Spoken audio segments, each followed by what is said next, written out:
Boa noite a todos que estão aqui conosco em mais um Pode Incluir.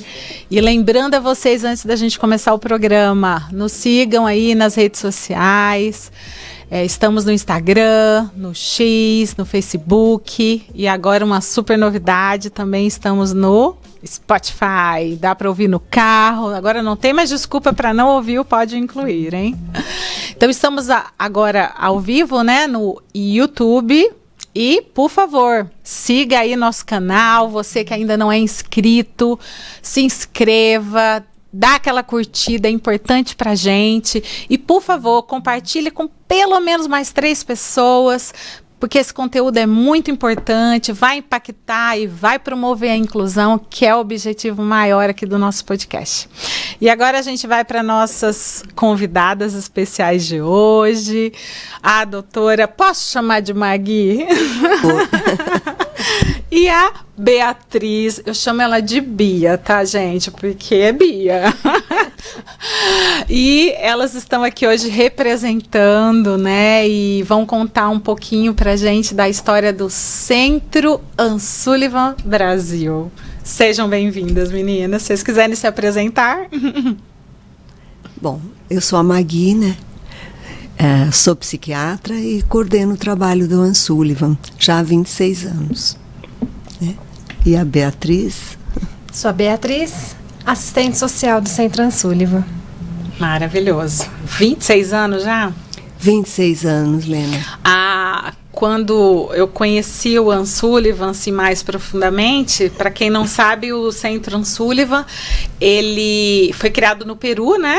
Acho que a doutora pode até falar aí um pouquinho dessa história linda, mas foi fantástico quando eu descobri que só tinha em Ribeirão Preto, né? No nosso Brasilzão aí. E muito especial, nossa cidade privilegiada, né, com um centro de referência desse. E, por favor, doutora, conta para os nossos ouvintes como foi aí, dá uma resumida aí na história da fundação, porque ela é diretora, mas também fundadora do Centro Ann Sullivan. É verdade. Junto com a Kátia, com a Carmen Ragazzi, nós fundamos o centro aqui. Na verdade, tudo começou em 1988, você vê, bem pouco tempo. E no workshop na Federal de São Carlos, onde nós conhecemos, nós 3, né, amigas, conhecemos a doutora Judy Leblanc e a Liliana Maio, que nos apresentavam um programa diferente, que aplicava uma abordagem funcional, né, com crianças com autismo, com deficiência intelectual, enfim, que precisassem realmente ter uma abordagem para funcionar na vida. E o que elas diziam para nós? Olha, vamos ensinar o que é útil para essas crianças e o que é útil agora para essas crianças, que possa continuar sendo útil ao longo da vida, em outros lugares, com outras pessoas e em outros momentos. Então, é como falar da inclusão, não é verdade? Sim. Porque nós temos que nos preparar para estar em plena convivência. Exatamente. E essa metodologia que teve início no Kansas, foi aplicado no Centro Ann Sullivan do Peru. E eles vieram trazer isso para o Brasil. Na época eu estava na AMA. Apresentar a ideia do projeto. Isso. E comecei a trabalhar com o currículo funcional natural, né? E mais para frente, em 1997, a gente teve, assim, a convite delas, inclusive, que iniciasse então um programa do Centro Ann Sullivan do Brasil, sendo o primeiro em Ribeirão Preto, né? E hoje nós temos também em Sertãozinho, que é o Centro Ann Sullivan do Brasil, Sertãozinho. Coisa boa demais. Para quem não entende, vamos falar, esmiuçar um pouco melhor aí essa estratégia de ensino. Porque a gente já falou um pouco da análise do comportamento aqui, num capítulo anterior, né, do podcast. E a análise do comportamento, inclusive, ela está muito em voga, ela é muito falada em congressos, em cursos e etc, né? Sim. Agora, quando a gente ouve falar num currículo funcional, eu até fiz teste com algumas pessoas. Falei, você já ouviu falar num currículo funcional? Não. Pessoas da área? Falei, não, então a gente vai ter que falar sobre um currículo funcional, até para trazer essa informação para as pessoas, né? Do que Sim. é realmente um currículo funcional. Quando você fala, desculpa, a senhora, né? Não, por favor, imagina. Fala que funcione para a vida, isso é muito Sim. importante. Hoje mesmo eu me deparei com uma situação com a minha filha. Eu acho muito bacana, né, essas experiências. A gente seguindo um currículo de ensino da matemática. E aí tinha lá um item, ensinar horizontal e vertical. Ok, vamos ensinar horizontal e vertical, porque ela vai fazer uma avaliação na escola e vai cair esse assunto. E a gente ensinou no começo do ano. Ok, aprovou, deu certo a avaliação, não. Aí eu falei, só por curiosidade, vamos testar agora de novo? Ela errou as atividades. E o que eu pensei por uma razão lógica e já entrando na questão da funcionalidade? Na vida dela, né, ela utilizou o conceito de horizontal vertical ao longo desse ano, após o aprendizado do conceito? Em nada. Óbvio que o cérebro entende como algo que não foi utilizado, descarta, né? Então, assim, trazendo esse exemplo, né? Então, claro. Para que ensinar horizontal, vertical para uma criança que ainda Entendi. Não utiliza isso na vida diária dele? Não podia ter esperado um pouco mais para frente? Enfim, pegando essa deixa, Sim. explica pra gente, por exemplo, num conceito de ensino funcional, entraria ou não entraria? De que forma entraria, por exemplo, horizontal e vertical? Muito, muito legal a sua pergunta. Veja, o mais importante é você mostrar para a criança para que serve o que você está ensinando. Então a pergunta é, para que serve uma horizontal? Perfeito. Para que serve uma vertical, uma oblíqua, uma bolinha e uma meia bolinha? Se você souber essas coisas, você escreve qualquer coisa.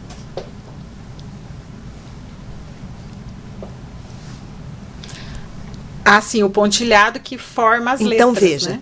Isso, se você souber a vertical, a oblíqua, a horizontal e a bolinha, você não precisa repetir um monte de bolinhas.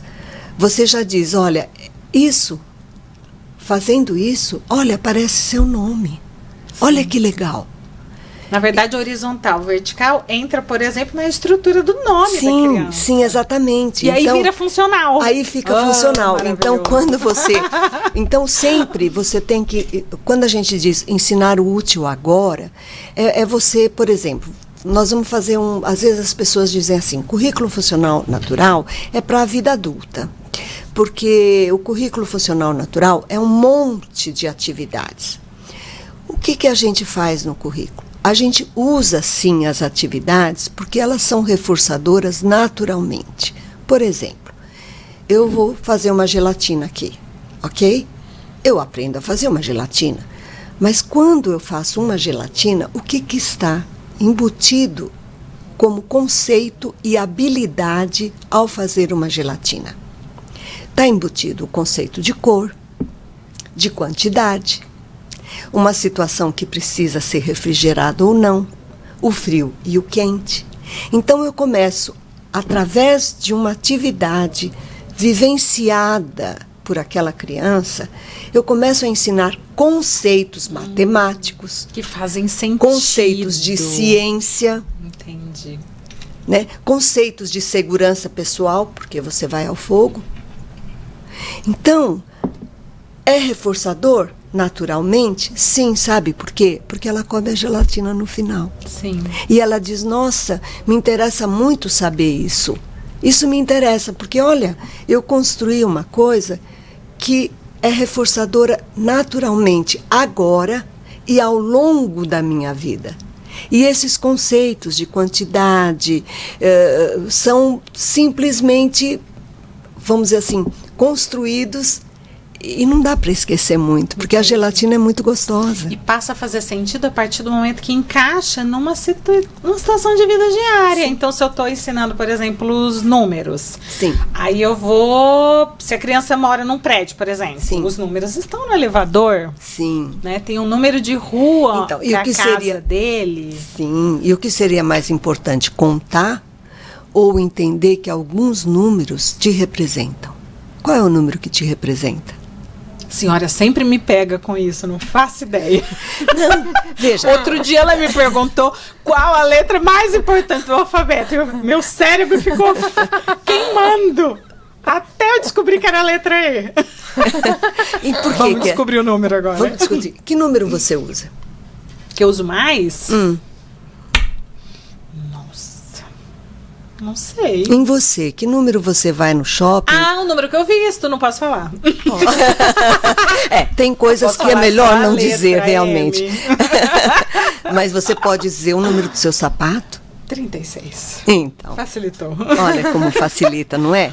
Minha você idade, pode. né? Sua idade. A idade não é muito importante porque varia, a gente. Né? Não é por isso, é porque a gente sempre mente a idade. Então, ela não é funcional nunca. Eu sempre brinco com isso, porque realmente, né? A gente está sempre com a idade um pouquinho menor. Mas, enfim, é importante, às vezes, a criança saber que ela tem exatamente 14 anos. Não, é importante. Alguns sim, claro, tenho 14 anos, em de alguns meses. Sim, né? Mas o mais importante, assim, para as pessoas que têm as dificuldades, né, é saber que aos 14 anos eu tenho que me portar como alguém de 14 anos. Eu sou uma criança, eu sou um adolescente, eu sou um adulto. Faz sentido. Como eu me conheço, como eu me reconheço. Então, há formas de você expressar dentro da sua função. Né? Uma pessoa com 20 anos tem que funcionar com algum comportamento específico da idade de 20 anos. E o currículo, ele coloca muito essa coisa daquilo que você tem que funcionar na vida. E como, por exemplo, nós ficamos 6 anos num curso, 5 anos num curso, né? Recebemos um diploma lá para frente. Então, a gente consegue, né, esperar, consegue ter paciência, porque... Né, suportar aquele professor que já de repente adulto, é difícil, né? Para nós, aquela matéria que a gente não gosta muito, mas a gente vai ter um diploma. Mas para as pessoas com deficiência, nós temos que ser mais imediatistas. Olha, aquilo que eu estou te ensinando vai servir para você agora. Então, dentro do currículo funcional, dificilmente trabalhamos com pré-requisitos. Porque é como andar de bicicleta. Você vai construir o pré-requisito, já ensina, exatamente. Né? Você tem que dar um motivo para ele se sentir assim, poxa vida, eu quero aprender isso. Porque é essa motivação que vai fazer com que diminuam os distúrbios de conduta. Inclusive. Então, a comunicação alternativa, que faz parte do currículo, né? Toda a acessibilidade que você tem que colocar também na apresentação dessas atividades para a criança. Os níveis de apoio necessários para você levar essa criança a ser independente ou o mais independente possível, é que vai realmente caminhar dentro do programa individualizado, que é o currículo funcional natural. Então, num exemplo concreto, por exemplo, vamos voltar no 36. Sim. Então, eu preciso ensinar o número do calçado para aquela criança. Sim. Eu não vou ensinar ela a contar do 1 ao 36. Às vezes não. Você começa pelo 36. 36 é um número. É um número. Que significa a numeração do seu sapato, que está ali na sola do seu sapato. Que é teu, né? Ok. E aí, quando eu vou para o shopping, se a criança fala, no caso, ou ela pode mostrar o número do sapato também. E a pessoa pergunta, você quer um sapato? Que número você calça? Ela vai falar 36. Fala, nossa, ela sabe, né? Entendi. Então você empodera a pessoa com deficiência. E a partir daí as pessoas desperta o interesse em aprender os demais números. Sim, vamos exatamente. Você começa, né? Por aí. Então não é que você não vai ensinar. Despertar, um despertar. Né? Por que o número é importante? Por que a letra é importante? Eu vejo a letra E no Estacione, não é? Mas eu não vejo a letra I, né? Por aí. Sim. Então quando a criança fala, olha, aquela é E. E E. Qual é o significado dessa letra? Por que está em tantas placas? Né? Por que tem tanto E no mundo, não é? Entendeu? Então, quando você começa a trabalhar dentro desse significado, você consegue realmente fazer com que a criança se interesse, às vezes por situações que não são assim tão pré-requisitos. Elas já existem. Sim. Elas têm um significado por elas só. E se você pega, por exemplo, uma criança com DI, com deficiência intelectual, que já tem uma dificuldade inerente ali de aprendizado, sim, se você estabelece a motivação primeiro, sim, aí facilita o resto. Né? Dentro do programa que nós fizemos, inclusive na Federal de São Carlos, nós montamos assim uma avaliação onde parte dos interesses, porque normalmente a gente vê competências. Eu, né, sempre jurássica, como eu me denomino, na minha época... Com a formação médica aí, né? Aquele currículo tradicional médico, aí, nossa, que dificuldade. Nós tínhamos, assim, sempre que ver o desempenho daquela criança, né? Ela faz isso bem feito, então ela vai fazer parte desse tipo de oficina. Já no nosso olhar, não. A gente diz assim, o que ela gosta muito? Então, a gente começa a ver a pessoa. Não é mais aquela... A individualidade do ser, né? E constrói isso, sabe? Poxa vida, eu gosto disso. Por exemplo, você gosta de um monte de coisas, mas você gosta mais de algumas coisas e menos de outras coisas. Você tem competência para lavar sua louça, não tem? Mas você quer ser auxiliar de cozinha? Não. Não. Então é esse respeito, né? Sim. O que eu gosto de fazer? Então, se a gente partir por aí, com a pessoa com deficiência, a gente vai ter o respeito à individualidade que ela tem. Porque eu parto daquilo que ela realmente gosta. Como a gente pergunta, o que você quer ser quando crescer, né? Sim. E essa pergunta, às vezes, não é feita para eles. Não. Principalmente quando a gente pensa em pessoas com dificuldade, né? Que têm uma dificuldade ali inerente à comunicação, a gente pensa... em regra, quando eu vejo assim as questões de terapia, escola, como que eu vou colocar um currículo? Como que eu vou ensinar essa criança? Como eu preciso ensinar tal assunto, estabeleço metas. Mas nunca ouvi falar nisso de o que ele gosta. É tão fantástico, porque é um ser humano e eu vou começar pelo que ele gosta. E mais ainda, né? Tem coisas que são necessárias aprender. Escovar dente é necessário, mas eu não gosto. E aí, como é que eu faço? Aí vem as estratégias. Aí vem a criatividade do professor. Por exemplo, por que você passa batom? Porque minha filha falou que para gravar o podcast eu preciso passar batom. Então, você tem um motivo importante, é o podcast. E por que uma pessoa com deficiência iria escovar o dente? Não é? Mas se você diz a ela, olha, nós vamos num lugar, você vai conhecer um monte de gente, nós vamos ficar cheiroso, nós vamos ficar... Você tem que mostrar para ela que aquela situação, para ela, é importante. Eu tenho um exemplo fantástico disso, de um menino com síndrome de Down. Exemplos, dá vários. Que não queria realmente escrever o nome dele e tinha muita dificuldade nesse sentido, mas ele tinha, sim, uma potencialidade importante, até o dia que ele resolveu e conseguiu, e os dois se amaram muito, uma namorada. Aí ele chegou para mim e disse assim, eu preciso escrever uma carta. Não é? Isso é muito legal, né? Entende? Isso é muito simples. Quer dizer, até agora eu não vejo motivo, nem para escrever um recado simples, né? Eu te amo. Pronto. É uma frase. Mas aí ele treina aquela frase, porque, poxa vida, é isso que ele quer dizer para a namorada. Então, se a gente conseguisse realmente fazer o que fala no currículo, né? Que as atividades, elas fossem interessantes por si próprias.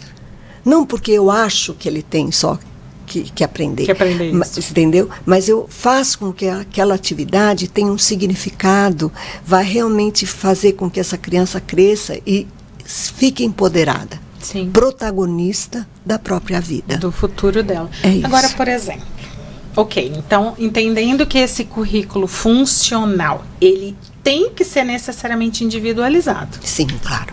Parte do indivíduo, né, para depois o planejamento do ensino.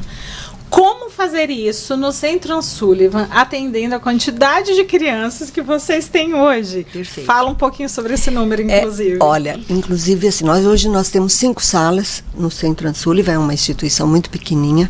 Nós atendemos 103 pessoas. Todo o nosso trabalho é em grupo. Nós não temos nenhum trabalho individual, perdão. Ele é individualizado, mas é trabalhado em grupo. Planejamento é individualizado, porém execução é em grupo. Exato. Então, quais são os interesses deste grupo? Que normalmente ele é diverso, né? Pessoas que falam, pessoas que não falam. É um grupo que tem que ser diverso, para que eles possam se complementar com as diferenças, porque o mundo é diferente. Sim. Então, ele é um modelo lá de fora. Nesse grupo, eu tenho que ver quais são os interesses de cada ator.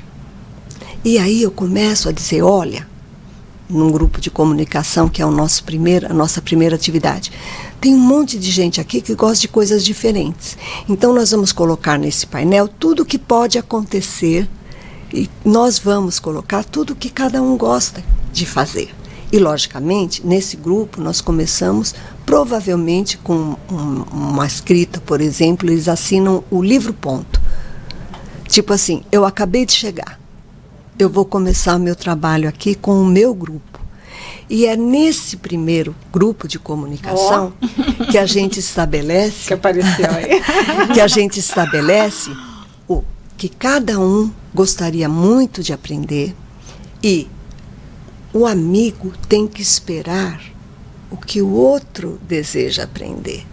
Nesse momento, eu começo a trabalhar as relações um monte de coisa, né? Percebe? O saber esperar, não adianta, veja, seu amigo pensa diferente de você, então você aguarda.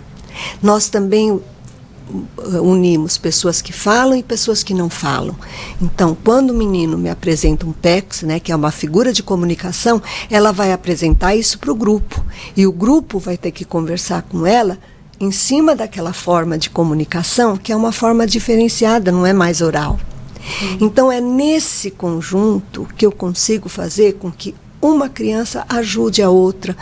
E se acontecer alguma desavença, é a oportunidade de trabalhar o distúrbio de conduta, porque é muito fácil não ter distúrbio de conduta quando é 1 e 1, não é verdade? Mas quando o grupo... Ou só a criança e o terapeuta, né? Exatamente. O terapeuta vai estar ali à disposição da criança. Exatamente. A partir daí, todas as atividades necessárias ao aprendizado são elencadas, assim como outras atividades de lazer, de entretenimento, enfim. É feito um programa para cada criança, mas ele tem que ser distribuído nesse grupo.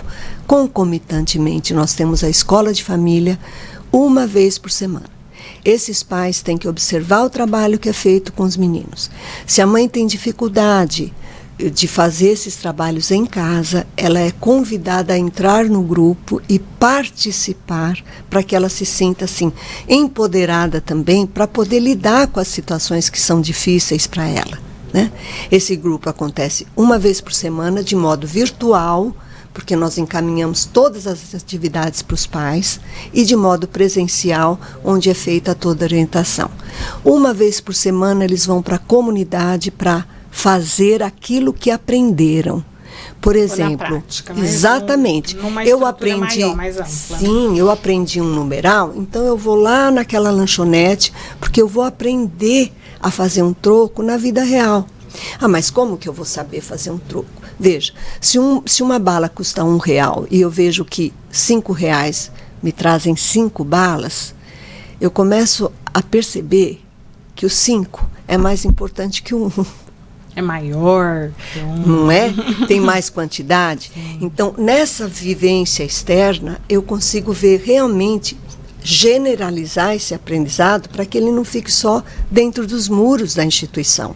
Sim. Porque o currículo funcional natural, ele vai além desses muros, né? Por isso que a gente chama o nosso trabalho de comunidade educativa. Não é uma escola, né? Não é uma situação restrita. Inclusive porque vocês levam o aluno à comunidade, né? Aí você promove a inclusão, ou seja, a comunidade tem acesso a esses alunos.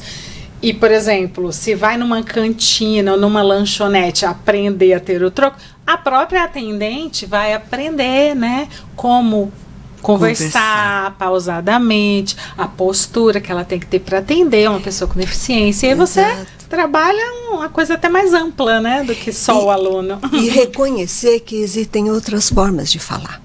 Isso, exatamente. Entendeu? É isso importante. Né? E as pessoas da comunidade dizem assim, poxa vida, tem outro jeito de falar. Né? Nós vimos uma amiga minha, estava na rede regular, então ela disse assim, ele não fala? Ele falou assim, mas será que a gente só fala pela boca?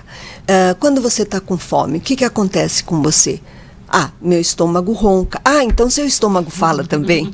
Então, quando você tem esses exemplos muito simples, você realmente percebe que o corpo fala, né? E eu acho que isso a comunidade tem que perceber, e né? E não só isso, no sentido de que, quando a gente fala de inclusão, né? É quando você pega, em regra, tá? A gente tá transformando isso. Uma pessoa que não fala, né? Em regra, subentende-se que não entende. Às vezes, né? É verdade. E eu tive uma experiência, por exemplo, com a minha filha, com uma pessoa, ela estava num ambiente escolar, né? E eu acho que ela achava que a minha filha não entendia mais nenhum cumprimento, porque ela passava e não dava um bom dia. Então eu imaginei assim, ela acha que como ela está com dificuldade de falar, ela não entende nenhum cumprimento, né? Não partir para o julgamento. Mas à medida que inseriu-se ela em sala de aula e essa pessoa teve contato, começou a entender, né, que havia outras formas de comunicar, e mais do que isso, o fato de não comunicar bem através da fala não significava que não aprendia. Ela mesma se surpreendeu e no final ela virou e falou assim, agora eu entendi o que é uma verdadeira inclusão. Então, às vezes a gente julga o outro, você não inclui, você... Às vezes você não tá entrando na mente dela para perceber a dificuldade que ela também está tendo para promover a inclusão. E é um processo de construir isso, né? E ela, ao longo do ano letivo, ela aprendeu a construir a inclusão com a minha filha, né?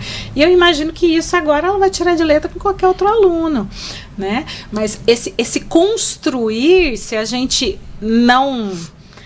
É que às vezes eu me deparo com mães com um estresse crônico, situações de muita cobrança, e ela já chega julgando, por exemplo, nesse caso, julgando o professor. Mas você não cumprimenta meu filho, você, aí você já cria uma barreira. Né? Ao invés de você dar tempo, ter aquela sabedoria de, ensinar o seu filho, por exemplo, fala bom dia para ela, e de repente ela começa a responder, aquela coisa do funcional, né? Vamos pegar o currículo funcional e aplicar nessa situação. E ela funciona.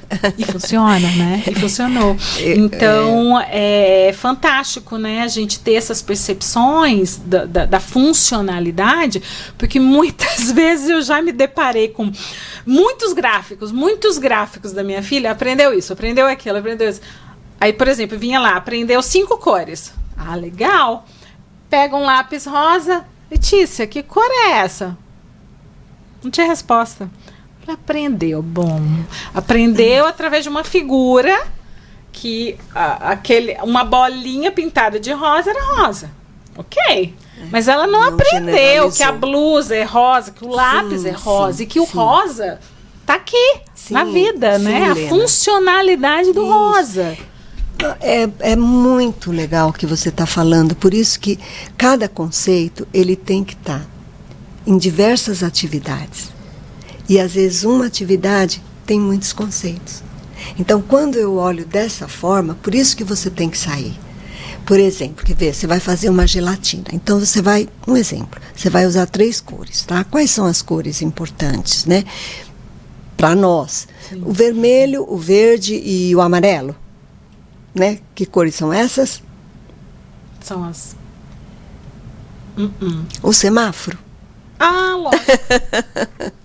Então, a gelatina nós vamos começar com a corzinha do semáforo, tá bom? Por quê? Porque ela tem uma aplicabilidade na vida, um significado na vida.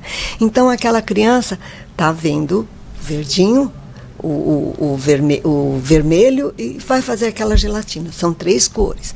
Depois, quando nós saímos, nós vamos no semáforo, nós vamos ver as mesmas cores. Vamos generalizar no semáforo. Entendeu? Muito bacana. E naquela gelatina, eu paro de ver a cor, mas eu começo a ver a quantidade. É meu copo cheio de gelatina? É a metade ou é nada?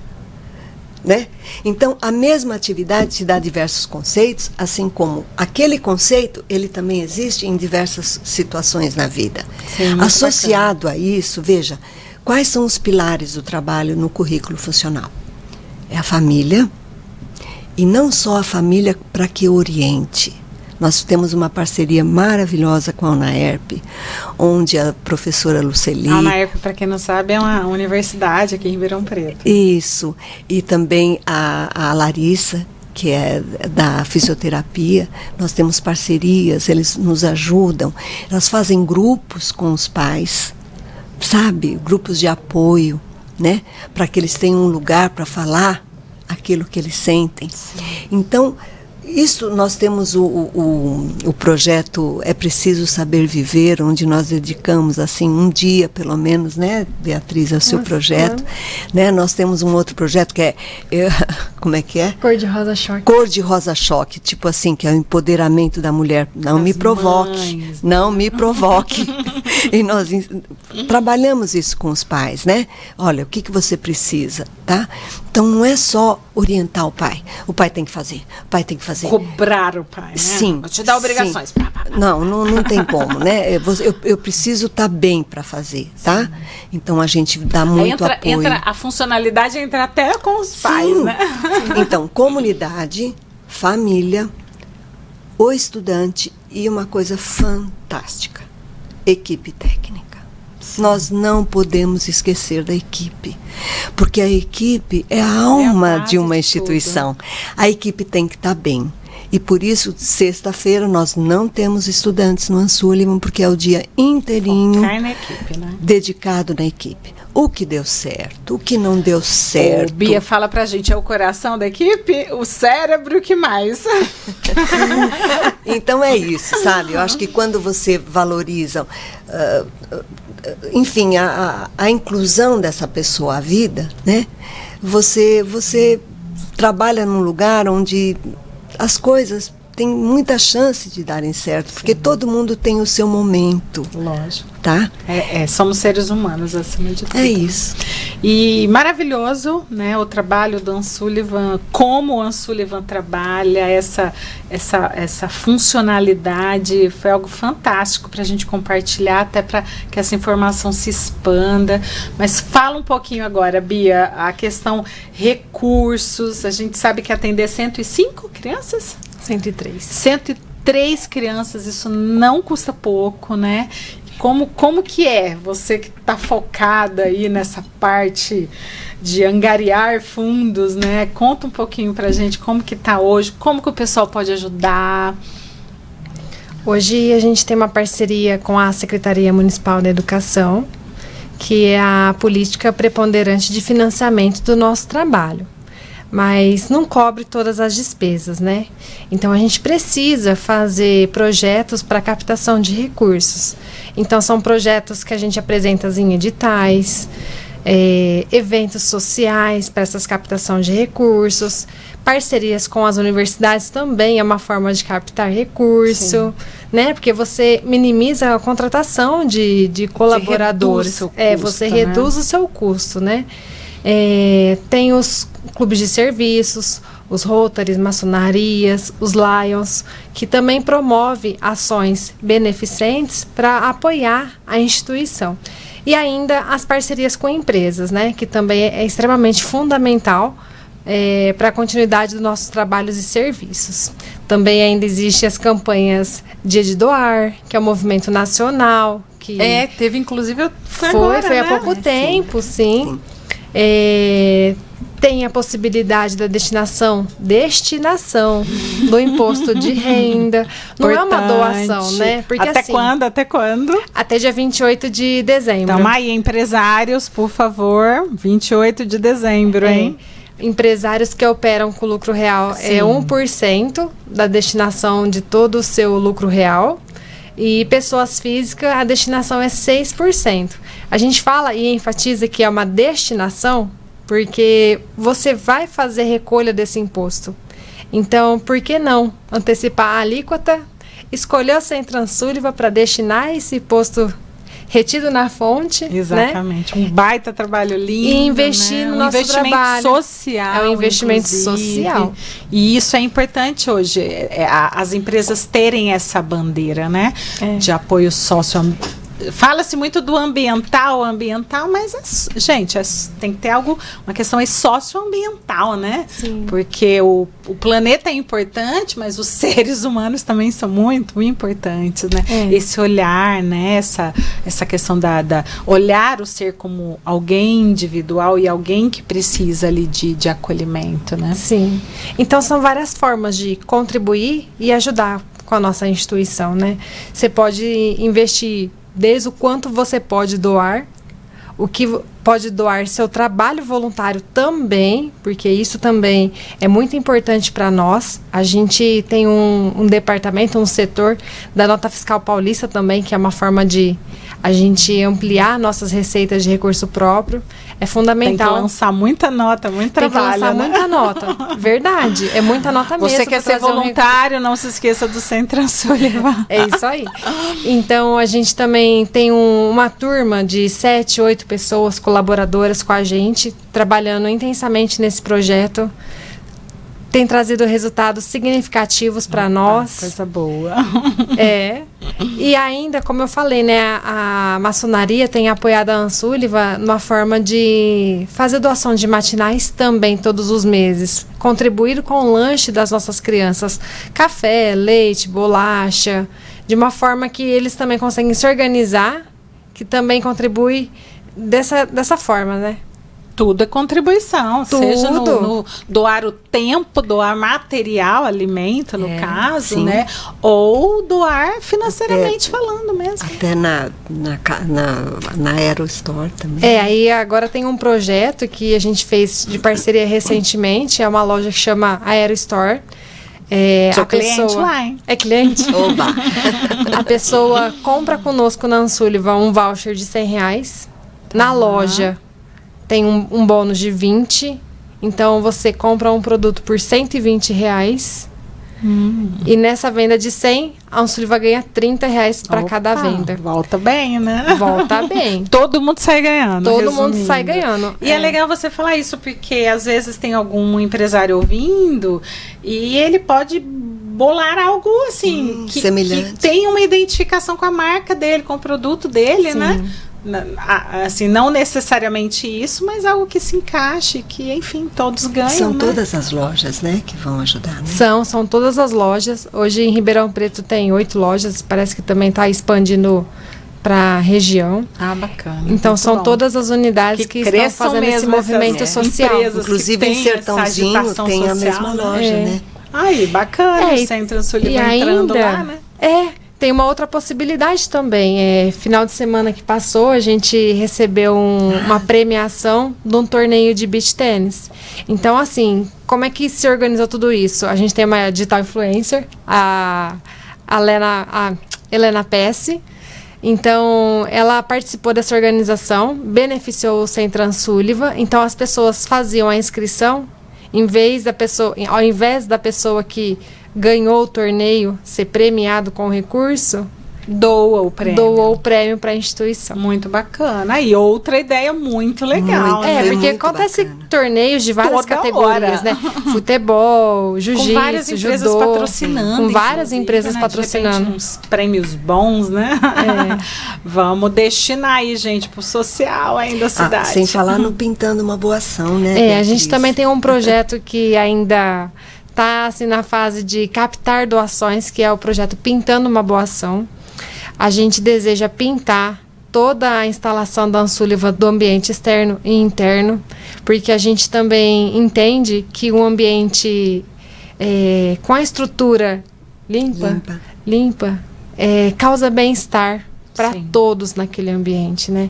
Então, a Sullivan está precisando passar por essa manutenção, sim, porque a pintura dela é desde quando a instituição se instalou em 2010, ali na Francisca Massaro Farinha. Muito bem, inclusive. Está muito preservada, exatamente, está muito boa. Porque tem manutenção de limpeza, né? Cuidado com toda a estrutura. Aliás, ela é muito bem cuidado, gente. Ó, vocês precisam ir lá conhecer, hein? Então, para esse projeto, a gente precisa contar com apoio de doações de latas de tintas. Materiais de pintura em geral. Mas isso. Principalmente latas de tintas, porque... Mão de obra também. Se a pessoa falar, eu não estou podendo hoje doar uma lata de tinta, mas eu sei fazer o serviço de pintor. Né? Doando serviço. Então, assim, são várias formas de contribuir. Entendi. Então, vamos resumir aqui. O Centro Sullivan, ele faz um atendimento 100% gratuito. Sim. A 103 crianças. De Ribeirão e região. De Ribeirão Preto e região. Crianças com autismo, deficiência intelectual, deficiência múltipla. Sim, temos crianças que têm 2 deficiências. 2 que já enquadra aí no múltiplo, né? Isso. Na múltipla. E, então, assim, é um trabalho maravilhoso. Eu vou até olhar para a câmera aqui agora, gente. É maravilhoso mesmo. Eu ando por lá desde a época da pandemia, né? E, assim, eu me surpreendo toda vez que eu vou, com a paixão, com o amor, o cuidado, essa integração que eles fazem com a família, o cuidado com a mãe, né, que tem um papel fundamental ali no funcionamento da família, no lar, né, onde se tem uma criança, uma adolescente aí com deficiência. Então, esse olhar individual, esse currículo funcional que leva a criança até a comunidade, que traz a comunidade até as crianças. Então, é um trabalho assim maravilhoso, feito com muitíssimo amor, né? Como eu já falei, tudo limpinho, tudo cheiroso. Eu chego lá, tem bolo, tem café. Essa é uma parte ótima. Excelente, né? Ganho bombonzinho. Tive lá, por exemplo, no Outubro Rosa, ainda participei da aula de yoga. Então, é maravilhoso realmente. Falo porque conheço, dou referência, trouxe aqui porque eu admiro demais o trabalho delas, tanto na captação dos recursos, quanto no coração aí do Sullivan, que é a doutora Magui, né? Eles têm também, inclusive, a sala de odontologia, onde as crianças são atendidas, uma sala linda, tem bonequinhos da Peppa e outros mais. Então, é tudo com muito cuidado, muito zelo, muita paixão mesmo naquilo que eles fazem. Então, por favor, você aí que pode direcionar o imposto de renda, ou que tenha ideia, que tenha projetos, né, que possa estar alavancando, que possa estar ajudando aí financeiramente, com serviço, com tempo, de alguma forma, né, das diversas formas aqui que a gente já apontou, por favor, procure-os, né, tem o Instagram deles que está aparecendo aí também, tem o telefone que é só digitar no Google que aparece, procura a Bia, né, a super administradora lá, assistente social do centro, e enfim, estamos aqui muito felizes de ter recebido vocês aqui, dada a admiração que eu tenho pelo trabalho, principalmente, né, o respeito. E o que vocês têm mais aí para falar para o pessoal de casa? Lena, eu quero só te agradecer muito, acho que suas palavras são muito importantes, né, para todas as instituições, sabe? Então, acho que o que você está fazendo agora, o que você está levando, né, para a comunidade, é realmente assim, a possibilidade de todo mundo participar, de fazer alguma coisa junto, e porque junto a gente faz mudanças, né? E o nosso Ribeirão Preto precisa desse acolhimento, dessa forma de união, né, para ajudar as instituições que têm uma vida às vezes muito difícil. Então, eu tenho muito a te agradecer pela oportunidade dada ao Centro Sullivan, né, a minha, a Bia, e que você continue nessa luta, que ela é maravilhosa. Tamo junto, né? Porque a luta de vocês também não é fácil, não. Estende a mão e ninguém larga a mão de ninguém. Mas com você fica mais fácil, né, Lê? A verdade é que aquele ditadinho união faz a força, né? Lógico. É muito verdade, né? Muito verdade. Com certeza. Mas amei recebê-las, né? E estamos muito honrados aqui de ter tido a presença de vocês com esse tempo aí dedicado ao Pode Incluir. Obrigada. Muito obrigada. Gente, estamos encerrando aqui mais um Pode Incluir. Novamente, compartilha lá esse conteúdo. Não esquece, pelo menos 3 pessoas. Curte lá, ativa o sininho. Se você não está inscrito, ainda dá tempo de se inscrever. E até a próxima. E mais um Pode Incluir.